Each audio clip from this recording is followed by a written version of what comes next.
What's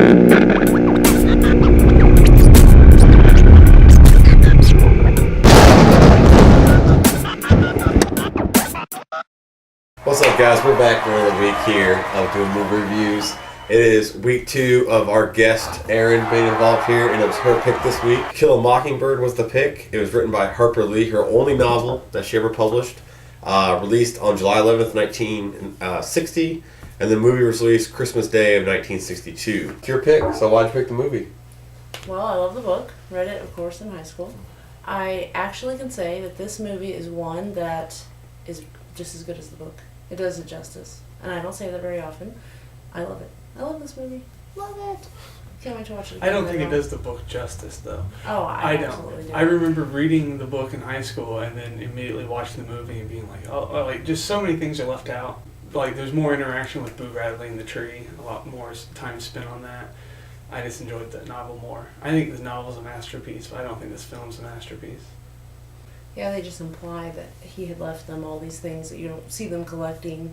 Yeah. The guy comes out and patches up the hole. And I remember that being one part of the book that I was like not seeing in the movie was all those like trinkets and stuff like that they had collected throughout the tree. You know, kind of really was a symbolic kind of moment at the end of the book. You're like, oh wow, he giving these toys to these kids. He wanted to, that was his way of socializing of some sort, and then now it comes full circle at the end of the book, and it's kind of like I think you lose that connection with Boo at the end of the movie. It's not as passionate of a connection. You know what I mean? You're not really invested enough into him to really, one scene takes away from one book worth of like getting to know a character.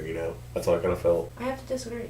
I think that when you aren't seeing all of the gifts that he gives them, you see this box that they collected, and you're kind of like, wow, man, that's a lot of things that they collected over a good space of time. And then you also get to find out that, he's probably been watching them all this time, and he probably did look in the kid's window, but it's like he's in love with these two little kids. Yeah. And that kind of hits you full force in the movie, whereas in the book, it slowly builds up and you know about it a little bit more. But in the movie, it's just suddenly like, wow, when he touches Jim's head as he's sleeping, and you can just tell in his gesture and his posture that he's just like it's a crystal child, like so fragile, and he just loves him. It's so sweet. I love it. Love it. I love that. I love it when it's like, bam, man, he loves these kids. He's been watching them. He's like their little guardian angel. You know? I love it. I love that about Boo. He's so cute. Yeah, because he's responsible, of course, for folding up Jim's pants when he got hooked up on the fence and laying them there. And that was him that came out on the porch at night. That was his figure in the shadow. And he's always so, he's just omnipresent, but you never know it. Just like at the end, when he's behind the door, and she's like, well, yeah, he's right there. Yeah. And as you had mentioned, it's like such a, oh my God. Well, he is so ghostly. Yeah, he's albino. The image itself, it's such a shocking visual. You're just like, and then you realize it's Boo and it's all okay. Well, even realizing as a child that it was Boo was still built up as the stories that Jim tells about him. But then you've already kind of realized that he's a good guy. After watching it tonight, it's like the story is he stabbed his dad in the leg when he was young. And we don't know why. He's a stabber. Then he stabs Bob Yule. And it's okay, right? So he's like a paranoid schizophrenic, just like hanging out with some kids. I got your kids. Don't worry about it. They'll be safe for me. I killed 2 people. Atticus walks up, who's a well-respected man, and shakes his hand and thanks him for his children. For saving his children, which is great. I think Atticus gives him a whole other perspective. This is Arthur Radley. Sure. And he treats him like a respected adult instead of this horror character that the kids have always thought. He really has no reservations about Arthur. And there probably never really was if they had asked their dad about him. But all the old gossipy women around the neighborhood are like, oh, don't go over there. He'll eat your children and kill your cats. Yeah, the rumors came from somewhere. Yeah. Kill the old lady. You get back here, young lady, and you acknowledge your elders. She's great. What's her name? Mrs. DeBose. Yeah. Man. Yeah. She'd kill you quick as look at you. Yeah. I really liked the dissolves. He would make it match up with the fences, and like the fence posts would match up with the opening of the barn in the next scene, and I thought that was pretty cool. There were some really beautiful dissolves. I thought that was nice. It went from Jim at the porch rail, with that nice 90-degree angle, and then the next thing you're looking at is the 90-degree angle of the garage with the car in it. And also, I liked when the Mad Dog is staggering up the street. Later on, you see that same stagger and posture in Bob Ewell several times until he is put down. He's a rabid dog himself. He's a mad dog, yeah. Mad dog. He's a mad dog and he's not going to stop, you know? Yeah. And that's what they're like, oh, you got to shoot him before he starts running. It's true, he's wreaking havoc. Yeah. Yes. And he has the same posture. He's all like, oh, wobbly and Not giving a damn. Just showing up on enemy territory, quote unquote. You know what I mean? always drunk. Yeah. Or at least he appears to be always He drunk. has no respect for the Robinson's property there. Like he He just walks around it like he owns it. Yeah. Calls him boy and orders which the was very grooming. common, of course. Right, it is. Show of the times, though. I mean, geez, it's just crazy to think back then how much people were bigots. You know what I mean? It's still poignant.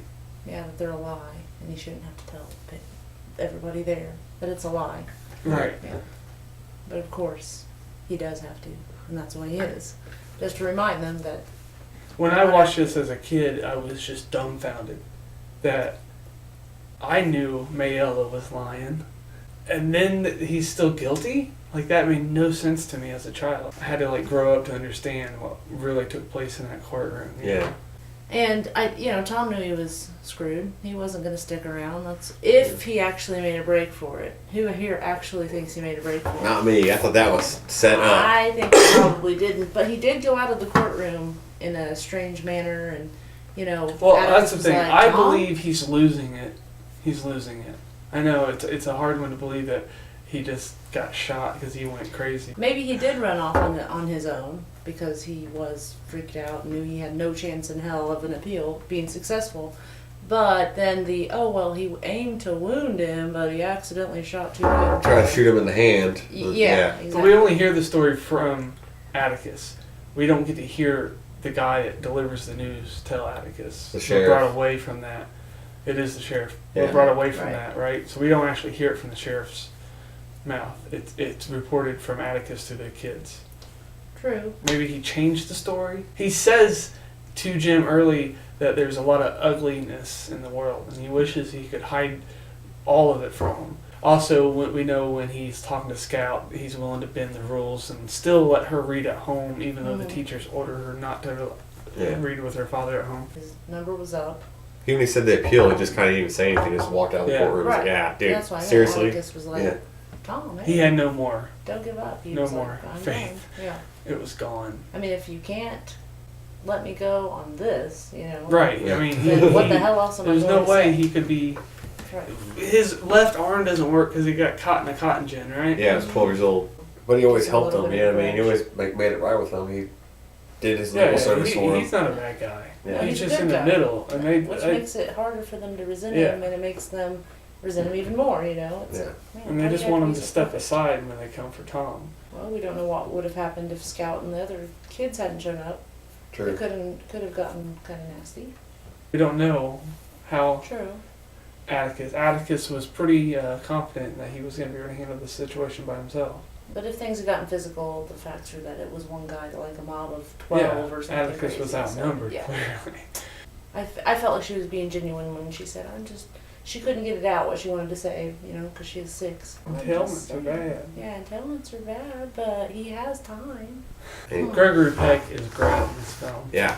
I love the character. His performance is amazing.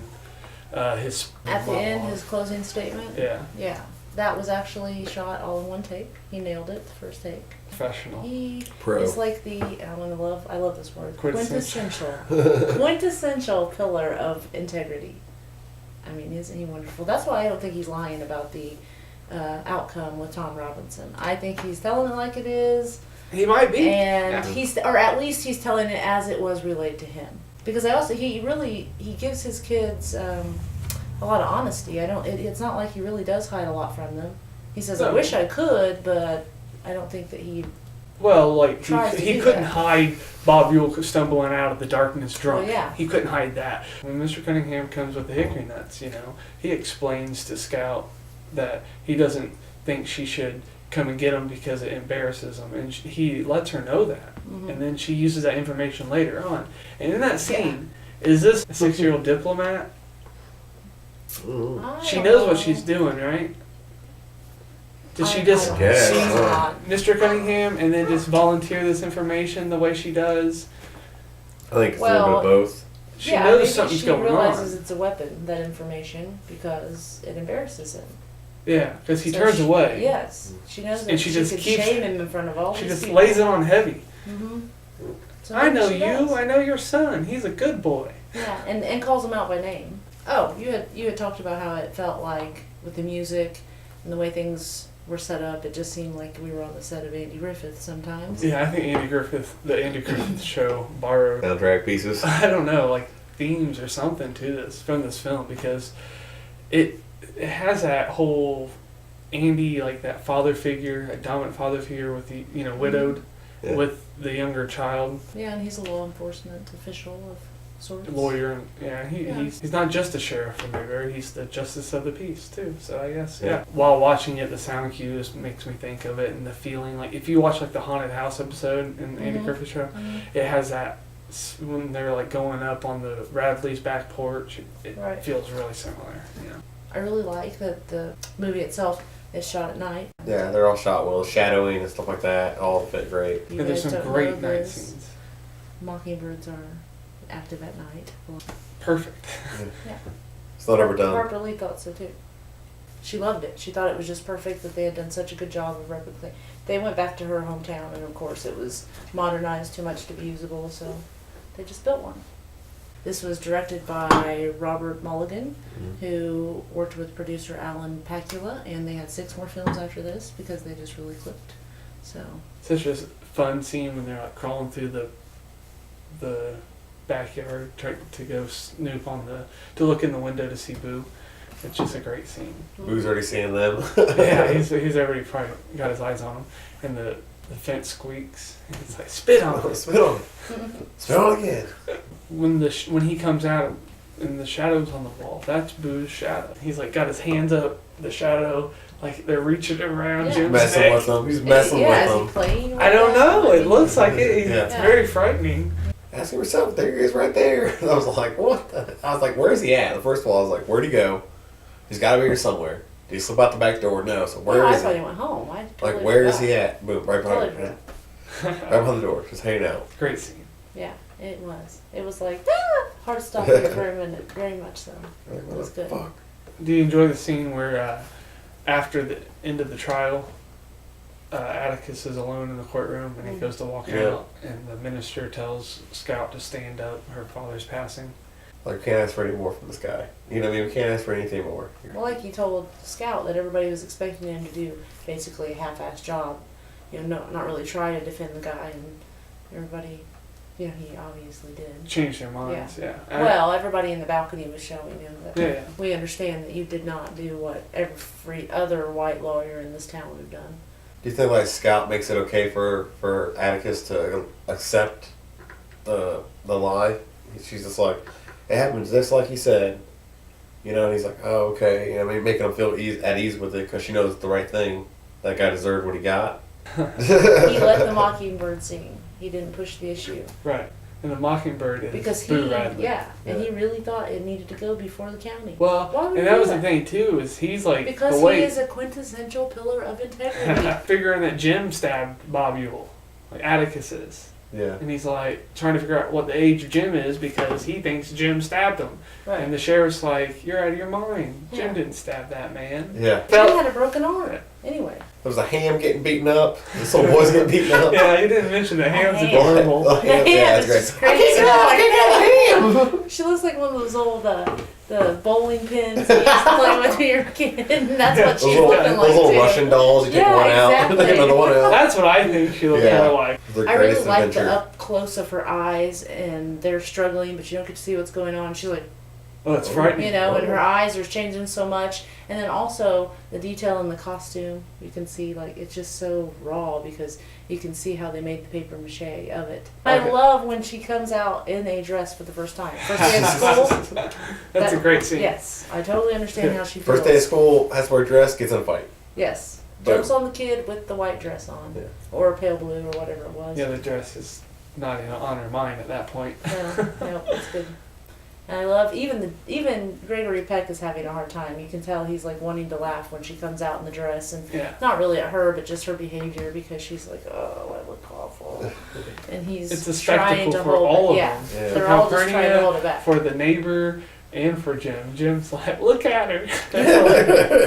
But she would do the same thing because she can't hold her tongue. So Yeah, it's true. She can't really fault Jim. When doing the same thing. Little Cunningham's like pouring the syrup all over his food, she just like shouts, and Atticus tells her. Did she say what in the Sam Hill did he do that for, or what in the Sam Hill or something? I can't remember. He's a soul's food and syrup. Why did he do that for? It puzzles me that he puts Because syrup. he just never had syrup, I guess. It's a luxury. It was a luxury item, so they probably would not have had that. He said he never got to eat pot roast. They only ate squirrel and rabbit. Poor farmer kid. This is a film with great scenes, great sets. I love the relationship between Atticus and Calpurnia. High help. Yeah. Because he's so respectful, and like she swats the kids on the butt, she hollers at him. She has authority in the household instead of being just hired help. Yeah. And I really appreciate that. She's kind of a motherly figure. I like it when Jim's walking like an Egyptian too. Oh yeah. I like how he fixes her feet. He Yeah, really doesn't do anything. He's just like, you gotta get your feet like this. But then that leads to him discovering the thing in the knot in the tree. Booze clues. Gotta get those That's why he was clues. sleeping in the tree. Booze clues. Oh, well, yeah, she grabbed something. He had earlier found the medal. That's when they find the two dolls. Mm-hmm. And that's when the dad comes up and says, and that's a scary scene too. Yeah. Like, You know who he reminds me of? The snow shovel man in Home Alone. Yeah. Oh, man. But this guy is that turned out to be a nice guy in the end or whatever. Well, who says he's a bad guy? We don't really know. There's a Thought certain process. element of the innocence that is represented with these characters, town and everything, but that it's losing that. And this trial really lets you see that. Yeah. Atticus is very much modeled after Harper Lee's father, who was also an attorney, and he never worked another case after he lost a case where some black men were subsequently hanged and mutilated after being found guilty. And so that kind of broke his faith in the system, and he stopped practicing law. You kind of see that with Atticus. We don't know that he's going to stop practicing law, but he does go along with what Hecate decides to do. Sure. A death buries a death. I wonder why this is the only film that she did. Only book she did. I'm curious to know that. What if one book is made her famous for the rest of her life? One book. It was good enough. Yeah. That's all you need. The one good one she got in her, I guess. They said that Truman Capote, after he did In Cold Blood, that was the end of his career. He couldn't recover from that, and he became an alcoholic. That's what those movies, Capote and Infamous, show too. Is that it affected him so deeply. It pointed out in both movies that he didn't even care if they got the killers, It wasn't even on his mind, the killers. He just wanted to do the story about what happened in that town. Crazy to think that he would meet the killers, form such a close bond with the killers, and then be just so distraught when they were finally hung and justice was served, That affected him. He got himself into something that he didn't realize what he was getting himself into. Yeah. And that, it's like a tragic, terrible, and that's him as a little kid. Dill, that's his representation. He's adorable. And Dill is a great character, Yeah. based off Truman Capote, that Harper Lee knew as a child. Mayella's story, I always cringe when she tells that story. She's so repulsive, and so is Bob Ewell. They're great villains. Great villains. Yeah, they're just Neanderthals. I'd like to thank Erin for filling in the last couple of weeks. Thank you. Fun. It was a great pick and some great insights, so we appreciate it. It was a cool connection having you pick In Cold Blood and then having her pick To Kill a Mockingbird. Yeah, that worked out right. It was great. Both couple stories weeks. come from two childhood friends. That's just really from the weird. Same town, neighbors. Mm-hmm. Yeah. I had no idea of that when I picked the movie. Coincidentally, that's great though. You know what I mean? It's awesome. There are no coincidences. Did you know this though? No, I did not know this. So this is all Cool. Yeah. Cool. Awesome. Glad. I was shocked. Well, Roger, what'd you give the film? I give it a 4. I think it's a great film. 4. I give the film 2 thumbs up. I think it's warranted 2 thumbs. I have to give it 2 thumbs up as well. They're awesome. Yeah. I love it. That was a good pick then. It's enchanting from the beginning. So next week Dave will be back, And now defers to Roger's pick here. What's your pick going to be? It's Sam Peckinpah's The Wild Bunch. All right. Hey, we'll see you next week. Wild Bunch is the pick. Roger's birthday. Dave will be back. Goodbye, Aaron. See you guys later.